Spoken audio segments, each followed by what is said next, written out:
Hello, and big news. After 2.5 years, with 264 flights amounting to 68 hours in the air and covering 458 miles, my trusty Mavic Mini, original version, has been retired to be replaced by the DJI Mini 3 Pro. This worthy successor retains the crucial sub 250 gram format with many really significant improvements. With its own self-contained controller, it's far quicker to deploy than the original Mini, and the new radio system results in a much more reliable connection. Battery life is improved as is its range, although the requirement to keep the aircraft in sight makes that a moot point. Overall, I'm really pleased with the new machine. For this maiden YouTube outing, we're back at Sudbury in Derbyshire, the second video that I've made here. I have a strong personal link with the village and its most prominent building, the National Trust's Sudbury Hall.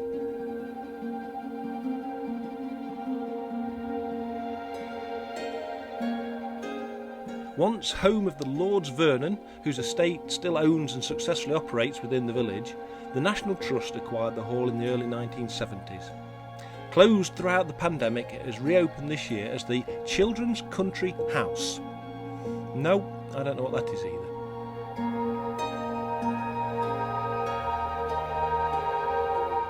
The National Trust being famously anti-drone, this flight was operated from a public place not owned by the National Trust.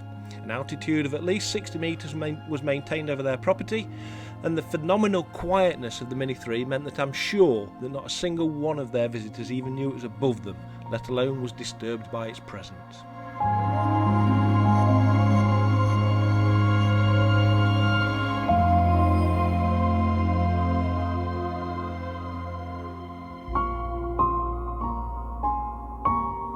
The grounds are slowly recovering from the hot weather of July and August, but there's a long way to go before they return to their lush greenness.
hall isn't the only historic building in Sudbury. All Saints Church is a charming companion building located close by and set in a peaceful and beautifully tidy churchyard.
The old gasworks at Sudbury is a community-backed restoration project to bring a building that's been derelict as long as anybody can remember back into public use.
Thanks for watching. I'll be putting the new Mini 3 up in the air as much as I can, and we'll upload the results here when time allows. Stay tuned.